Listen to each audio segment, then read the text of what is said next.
engage with Somaliland not as an extension of another political entity. hal sano kadib waxaa magaalada Nairobi kulan heerkiisu sareeyo ku yeeshay diblomaasiyiinta caalamiga ah ee fadhigoodu yahay wadanka Kenya iyo wafdi uu hogaaminaya madaxweynaha Jamhuuriyadda Somaliland Mudane Cabdiraxmaan Maxamed Cabdillaahi Cirro. kulankan waxa uu ku qotomaa diblomaasiyad iyo wada shaqayn dhinacyo badan leh. madaxweynaha Somaliland oo si mugla ugu warramay xubnaha beesha caalamka ee uu la kulmay ayaa qodob waxa uu sharaxay waxa xukuumaddiisu ay qabatay intii xilka ay haysay. madaxweynaha Somaliland waxa hadalkiisa uu ku bilaabay Excellencies, ambassadors, mudanayaal iyo marwooyin, safiirada, madaxda ergada diblomaasiyadda, wakiillada hay'adaha caalamiga ah, development partners, saaxiibada horumarinta iyo marti sharafta kale ee qiimaha leh. good morning. subax wanaagsan dhammaantiin. It's both a pleasure. farxad iyo sharaf weyn ayay ii tahay inaan mar kale idinku soo dhaweeyo kulankan muhiimka ah. I thank waxaan idinka mahad celinayaa sida joogtada ah ee aad ula shaqaysaan dawladda iyo shacabka Jamhuuriyadda Somaliland people of the Republic of Somaliland iyo sida aad uga soo qayb gasheen and for your presence wada xaajoodkan muhiimka at ah. this important dialogue. markii aan kal hore idinkula hadlay madashan When I addressed many of you markaasoo ahayd xilligii xilka aan la wareegay, forum shortly after assuming office, dawladdu waxay ku jirtay our bilowgii government shaqadeeda. was only beginning its work. waxaan markaas idinla wadaagay I spoke then of our determination sida ay nooga go'an tahay adkaynta nabadda, xoojinta hay'adaha dawladda iyo in kalsoonidii shacabka Somaliland nagu maamuuseen aanu u bedelno horumar qaran. the confidence placed in us by our people into a tangible national progress.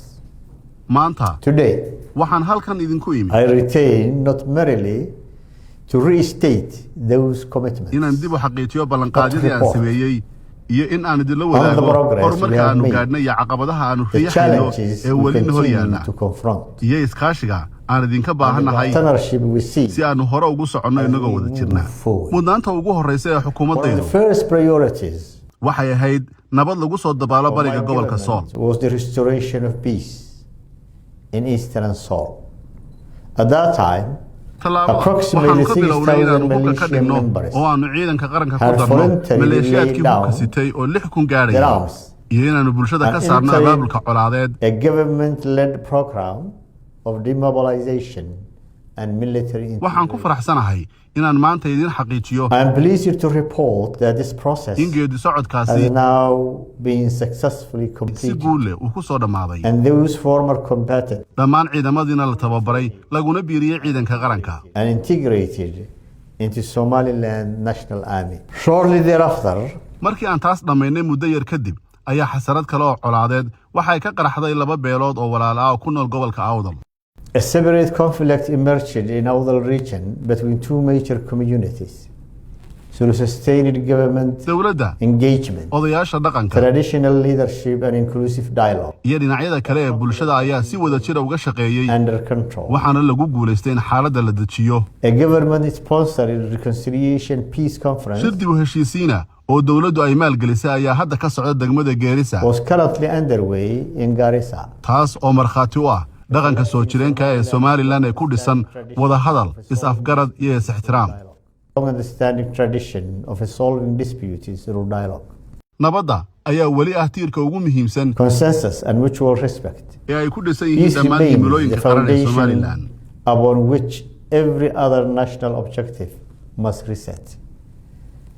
I'm glad that the conference has been concluded in understanding and in positive results to consolidate the peace in the region. markii ugu horeysay ee aan idinla When kulmay I first met you, I outlined our 4 strategic priorities. waxaan soo bandhigay 4 mudnaanood oo istiraatiiji ah oo hagaya qorshaha horumarinta Somaliland. waxay kala ahaayeen horumarinta xoolaha, beeraha, kalluumaysiga iyo tamarta la cusboonaysiin karo. Agriculture, fisheries, and renewable energy. intii qorshayaashaas la As hirgelinayay implementation progressed, it became increasingly evident waxaa noo soo baxday oo caddaatay in qaybahan wax soo saarku aanay yeelan karin awood buuxda haddii aan lagu kabin oo aan la dhisin kaabayaal casri ah. supported by modern national infrastructure. sidaas darteed Accordingly, we expanded our priorities waxaan to mudnaanta ku darnay include horumarinta strategic jidadka, investment in roads, biyaha, water, tamarta, energy, caafimaadka, healthcare, waxbarashada education and communication. iyo isgaarsiinta kuwaasoo lafdhabar u ah koboc dhaqaale oo waara. Sustainable economic transformation depends. markii hore At that time, aan halkan Nairobi ku kulannay waxaan idin sheegay in Somaliland arrinkeedu ahayn inay fidsato gacmo maran iyo baryo. With a begging bowl. I reconfirm that position today. maanta halkii ayaan taaganahay oo waxaan ku celinayaa isla mowqifkaasi. We seek partnership, waxaanu doonaynaa iskaashi, not dependency. ma doonayno ku tiirsanaan. waxaanu doonaynaa maalgashi, We seek investment, balse ma doonayno sadaqo. not charity. waxaanu doonaynaa And above all, we seek xiriir ku dhisan ixtiraam, dana wadaag iyo mas'uuliyad la wada leeyahay. shared interests and common responsibilities. mudanayaal iyo marwooyin, Excellencies. hal sano iyo 7 bilood kadib 1 year and 7 months later, I stand before you waxaan maanta halkan u to joogaa account for what has been achieved.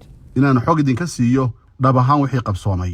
guulaha ugu waaweyn waxaa ka mid ahaa Among the most consequential developments in aan aqoonsi helnay during this period has been the international recognition of Republic of Somaliland by the State of Israel. oo dowladda on 26 Israa'iil ay December aqoonsatay Jamhuuriyadda Somaliland 2025. The recognition extended 26 December 2025 taasi oo noqotay aqoonsigii ugu horreeyay ee Somaliland ay ka hesho dal xubin buuxda ka qaramada midoobay muddo ka badan 35 sannadood. by the member state of the United Nations in over 35 years. arrintani uma ahayn oo kaliya guul diblomaasiyadeed. For the people of Somaliland, this was not merely a diplomatic milestone. waxay ahayd xaqiijin rasmi ah oo ku saabsan It was the affirmation of reality markhaati furka xaqiiqada Somaliland ay dhistay isla markaasina dadkeedu ay difaaceen over more than 3 decades. muddo ka badan 30 sano. The response from the parties of the international community was mixed. markii la aqoonsaday Somaliland falcelinta beesha caalamku way isku jirtay oo waa ay kala duwaneyd. qaar way soo dhaweeyeen halka qaar kalena ay walaac ka muujiyeen. While some welcomed this historic development, others expressed reservations, even though many of the same countries inkasta oo dalalkaasi qaarkood ay xiriir diblomaasiyadeed oo dheer ay la lahaayeen Israa'iil. with respect, differing perspectives. waxaan ixtiraamaynaa aragtiyaha kala duwan ee beesha caalamka. In our conviction that Somaliland is sovereign status, hase yeeshee waxaanu ku adkaysanaynaa in Somaliland ay mudan tahay aqoonsi ku salaysan xaqiiqooyinka muuqda ee dunida ay tustay. democratic governance, dimuqraadiyadda peaceful transfers of iyo power, awood isku wareejinta nabdoon, functioning institutions, hay'adaha dowladda ee shaqaynaya, amni la isku halayn kariyo doorka muuqda ee ay ka qaadato xasiloonida gobolka, responsible security, and regional stability. Recognition is not aqoonsigu the conclusion of our journey. ma aha dhammaadka safarka It yaga, is the natural consequence balse waa natiijada dabiiciga ah ee ka soo baxday wixii Somaliland ay muddada dheer dunida u bandhigaysay. consistently demonstrated. mudanayaal iyo marwooyin, Excellencies, nabaddu peace remains the first priority weli still waxay noo tahay mudnaanta koowaad ee dowladda. of my government. waxaanu sii wadaynaa We continue to pursue a Somaliland own solution xalka nabadeed ee Somaliland ay ku wajahayso arrimihii colaadda ee laascaanood. xalkaasi waxa uu ku dhisan yahay wada hadal, dib u heshiisiin iyo is-afgarad qaran. to the conflict in Las Anod through dialogue, reconciliation, and national hase consensus. ahaatee iskama indhatirayno faragelinta isa soo taraysa ee dowladda federaalka Soomaaliya ay ku hayso arrimaha Somaliland. At the same time, we cannot ignore the increasing destabilizing role played by the federal government of Somalia. dowladda Soomaaliya Rather than addressing the significant halkay xoogga political saari lahayd security caqabadaha and siyaasadeed, humanitarian challenges amni iyo bani'aadanimo confronting its own citizens, ee ka jira gudaha it has too Soomaaliya, often chosen to externalize its internal difficulties. waxay marar badan isku dayday inay dhibaatooyinkeeda gudaha u weeciso arrimaha Somaliland by intervening Somaliland internal affairs. qaar ka mid ah saaxiibadayada beesha caalamka Some of our international partners continue to encourage ayaa weli nagu dhiirigelinaya the resumption of dialogue between Somaliland and Somalia. inaanu dib u bilowno wada hadalladii Somaliland iyo Soomaaliya.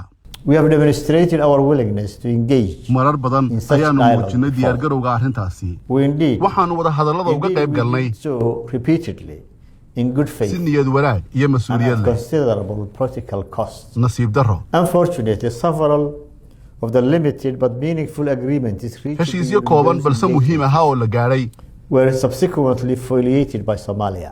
markii dambe waa la jabiyey. The management of civil waxaa aviation tusaale cad u ah maamulka hawada and iyo duulista airspace rayidka ah remains oo laga a heshiiyey. contemporary example. hase ahaatee axdigii waa laga baxay. We therefore respectively ask sidaas darteed our international partners waxaan saaxiibada caalamka ka codsanaynaa inaanay dhiirigelinin wada hadal oo kaliya balse ay sidoo kale dhiirigeliyaan fulinta heshiisyadii hore loo gaadhay. International partners not simply to encourage dialogue but also to encourage Somalia the compliance with agreements already reached. wada hadal waara During dialogue waxa uu ku dhisan yahay kalsooni, requires mutual respect, is-ixtiraam iyo fulinta ballanqaadyada. of commitments and confidence that agreements will be honored. mudanayaal iyo marwooyin Excellencies. maalgashiga kaabayaasha dhaqaalaha ayaa si joogta u National socda infrastructure continue to gather momentum. annagoo adeegsanayna inta badan khayraadka iyo jeebkayaga. Using primarily domestic resource, waxaa gabagabo ku dhow the 𝒂𝒂𝒂𝒅𝒊 road dhismaha wadooyinka Boorame iyo Baki iyo Hargeysa Balugubadle. and 𝑧𝒆𝒊𝒊𝒊 road close to completion. sidoo kale waxaa socda Construction continues to 𝒉𝒂𝒊𝒊 corridor dhismaha wadada Lawyacadda Saylac iyo Boorama iyadoo taageero laga helay beesha caalamka.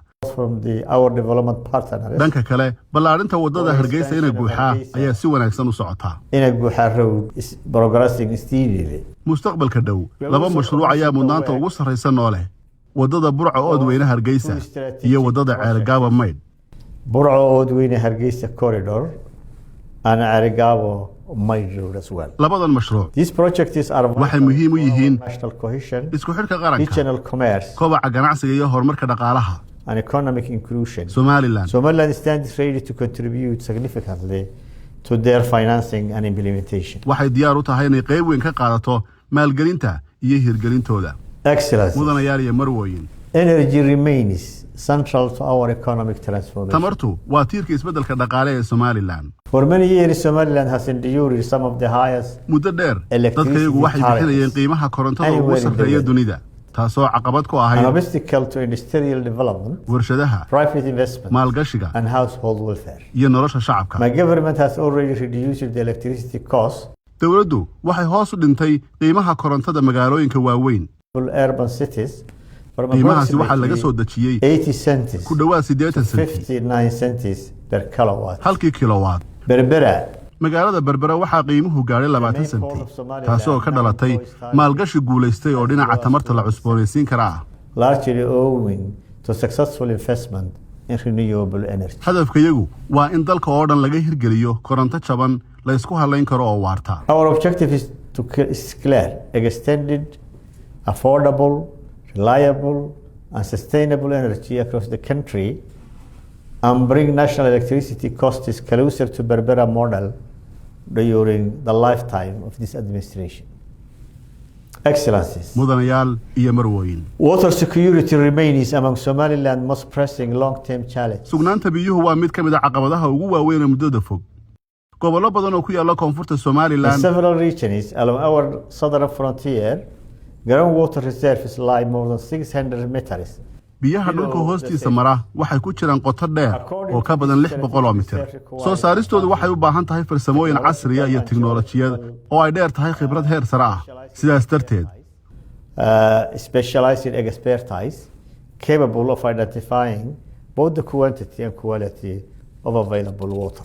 waxaan raadinaynaa iskaashi caalami oo naga caawin kara sahaminta iyo ka faa'iidaysiga khayraadkan muhiimka ah. And countries waxaan sidoo kale rajaynaynaa inaan wada shaqayn la yeelanno safaaradda boqortooyada Norway si looga faa'iidaysto daraasaddii ay Norway taageertay ee ku saabsaneyd biyaha dhulka hoose ee qotada dheer ee Somaliland. we also look forward to engaging Royal Norwegian Embassy regarding valuable findings generated through Norwegian supported study on deep groundwater resources in Somaliland with the aim of ensuring that the data relating specifically to Somaliland can continue. caafimaadku waa qayb kale oo dib u habeyn ballaaran ay ka socoto. Healthcare is another area where meaningful reform is underway. sanad kasta Every year, thousands of our citizens kumanaan muwaadiniinta Somaliland seeking specialized medical treatments. ayaa dibadda ugu safra Placing adeegyo significant caafimaad oo u financial baahan burdens takhasus dheeraad ah taasoo culays dhaqaale ku noqota qoysaska iyo qarankaba. Upon families and national economy. hadafkayagu Our objective is to transform Hargeysa Group Hospital into a modern national referral hospital waa in cisbitaalka guud ee Hargeysa loo bedelo cisbitaal qaran oo casri ah oo awood buuxda u leh inta adeegyo caafimaad oo heer sare ah. This is not simply an investment in healthcare. maalgelin caafimaad oo kaliya ma aha arrintu waa maalgelin ku saabsan karaamada muwaadinka isku filaanta qaranka iyo adkeysiga bulshada. It is an investment in dignity, reliance, self-reliance and national resilience. Excellencies, mudanayaal iyo marwooyin, I may conclude. ugu dambeyntii, We have not returned to Nairobi today with a longer list of requests. maanta Nairobi lamaanu imanin diiwaan dheer oo ay ku qoran yihiin codsiyo dheeraad ah.